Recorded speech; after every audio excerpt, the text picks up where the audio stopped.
urge you to join it and put your information in, including your phone numbers. It's a free site, and this way people, when they remember, oh yes, I met somebody who did this, I'd like to help them out. If you don't put a phone number in, they're not going to bother to try to find you. So please do that. And we urge you to, we also have a call on Friday. Lamar runs it very nicely, where you get a chance to do something similar to your introduction, and it is played back, what, hundreds of times, Lamar? It's played back, but what's really important about that is, as much as just like here, you stand up and you give your elevator speech, what's most important is your connection with other people in the group. That's what matters most. And what we've done with Future Friday is we've connected Future Friday to a LinkedIn group. And you'll be able to, what I'm going to do for all of you that haven't done this, is that we have a special guest feature on Feature Friday, where I pre-recorded. This isn't a whole thing. No.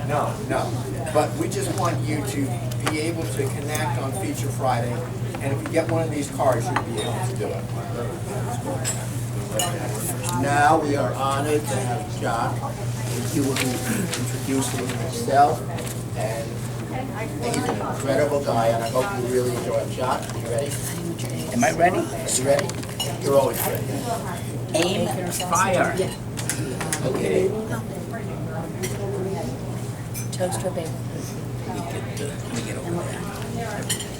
And at the bottom, you have a choice of one side. Why don't you take my seat? Okay. Yeah. Good morning. Morning.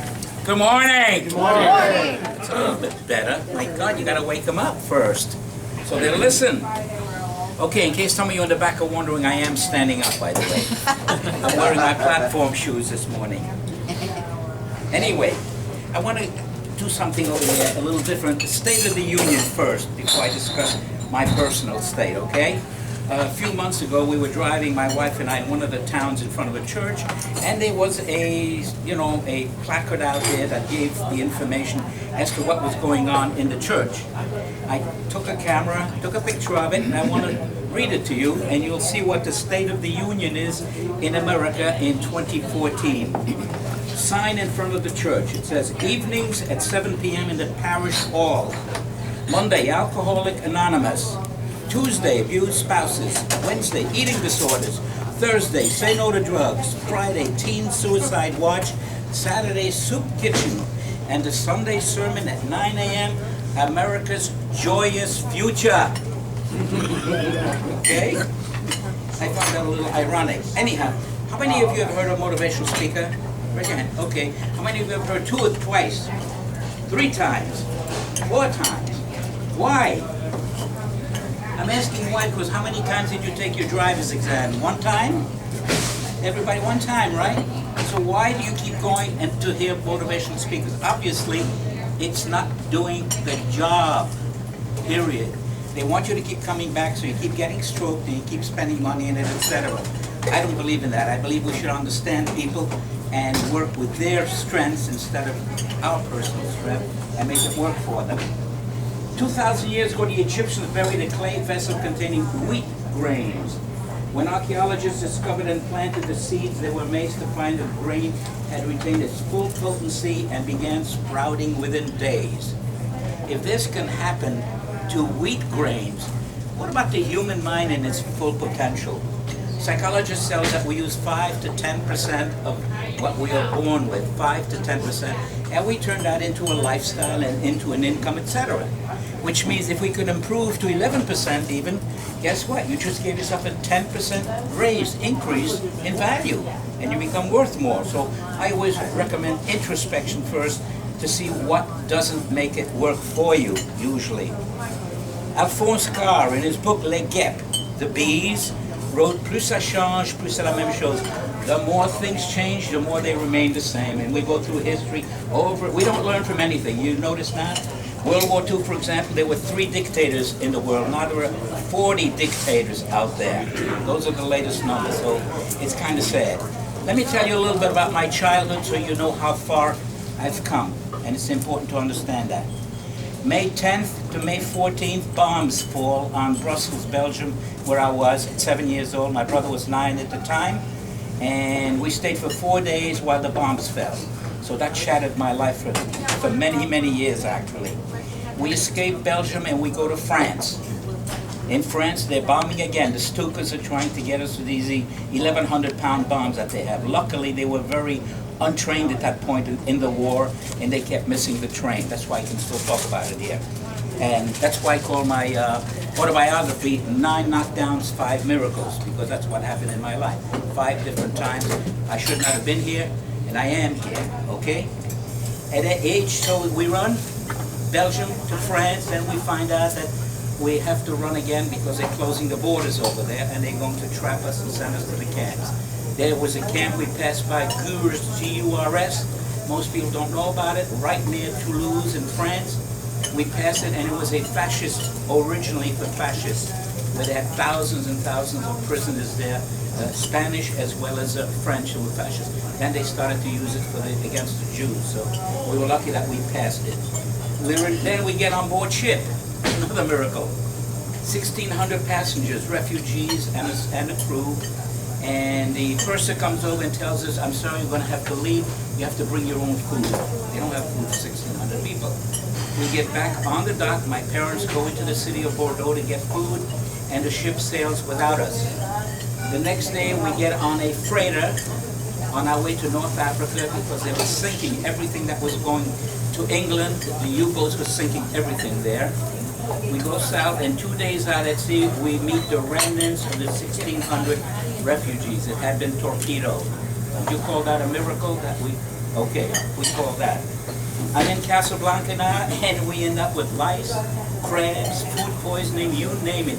It is not the way you've seen it in the movie. The movie was made in Key West, Florida, because it was still the middle of the war that the picture was made. It is not the same. It's a very dirty, filthy city. The Arabs had illnesses like crazy. They had trachoma, I don't know if you're familiar with it. The eyeballs turn white, milk white, and about 1 out of 3 Arabs had that over there, and it was you can catch it very easily, so you have to be very careful on that. Okay, I am sodomized by a bully, a French bully, and he tries to drown me in the Atlantic Ocean. Obviously, he failed in drowning me because I'm here. But tell you something, 70 years later, I still am afraid to go into deep water. You talk about PTSD, post-traumatic stress disorder. You can get it at any age. Freud, the leading psychologist, the one who started it all, said it calls it birth trauma. And it used to happen, well, you know how. You pull the baby out, turn it upside down, smack it in the rear, all this in light, and of course it could have a trauma for that can last for years. So I have my PTSD on that. My second PTSD is I like to carry a little extra with me from now on, because in Casablanca we had very little food for 3 years. We're just waiting either for the Nazis to send us to Europe or the Americans to invade. Fortunately, the Americans invaded. Another miracle. The USS Mississippi is shelling Casablanca, and my brother and I are watching this. And they're using 16-inch shells, this wide, 2,700 pounds, which is more than my four-door sedan weighs. And one of those shells goes over our heads, my brother and I, in front of us, and it skitters to a halt, and it does not explode. We found out later that it would have taken out 4 blocks area it destroys. So when I came to America, I tried finding out the defense worker who screwed up by not screwing down that last little bit to make it work. So that's another miracle, you see, that we call that. New Year's Eve, the French bombed us. Now, the French hated us there. The Americans, but no, the Vichy government hated us. And by the way, in North Africa, they were busy killing the Jews there. In Morocco, not so much, but in Algeria, Tunisia, Libya, the French soldiers would go in, kill the people, and take all their belongings. Something people are not aware of. So you got to understand the French mentality over there, the Vichy government at that time. Okay, so then we come to America.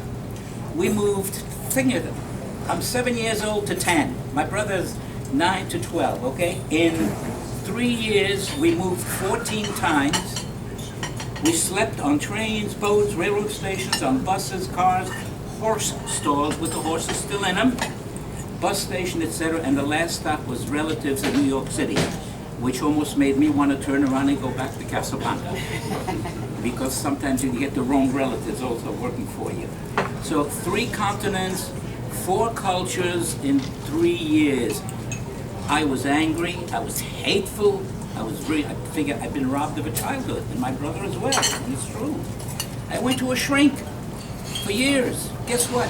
All he did was shrink my wallet, because he did not help me. I find out later that they only help 10% of the people. 10% get worse, 10% get better, and 80% remain the same.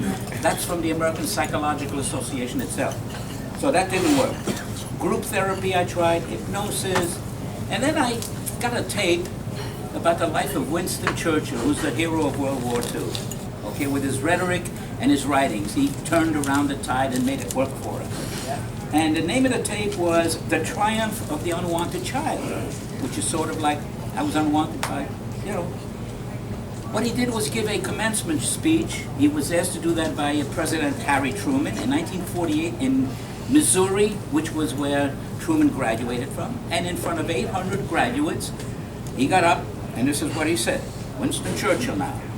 Never, never, never give up. And he sat down. They cheered him for 10 minutes without a stop. And that's the story of my life. No stopping behind that. Never give up. I realized finally that sentence, that special sentence, if it is to be, it is up to me. All 2-letter words was very, very powerful. My one-on-one coaching works because I talk about my life's experience and I intermingle their particular needs, you know, to improve on that. I did not go for a weekend for a $295 coaching fee. I'm not picking on you, but you know how they promise $295 and Monday morning, I'm a coach. Yeah, right. They're a coach. They should be maybe behind a caboose. Anyway, after serving 4 years in the Air Force as an Air Force recreation specialist, I got in trouble with Senator Joe McCarthy. I had 2 years of writing already, and he was afraid I might be a communist. Hey, I'm a capitalist. I came to America for the dream was real for us, etc. I went into sales in 1958 for Encyclopedia Britannica, became #1 out of 3,000 salespeople. I went into World Book, became #1 out of 12,000 salespeople. I bought a franchise from Success Motivation Institute, which teaches personal development, etc. I was #1 with that company. So I knew I had something going for me. So I turned around, and I was also in insurance, Rookie of the Year, 1970, 365 lives in 1 year, no friends, no relatives. That's one a day, the whole year long, okay? And if you ever bring me into your little group there, I'll explain how I did it. Okay, after that, Rookie of the Year, okay. Yeah, I started coaching, motivation, sales training in 1962 while I was still heavily involved in sales with Britannica because I was winning the award, etc. I speak at national conventions, regional sales meetings, retirement facilities, and many associations. My main topic now is how to ignite the go in goals. My philosophy is simple. May today be better than yesterday, but not as good as tomorrow. Thank you. Thank you.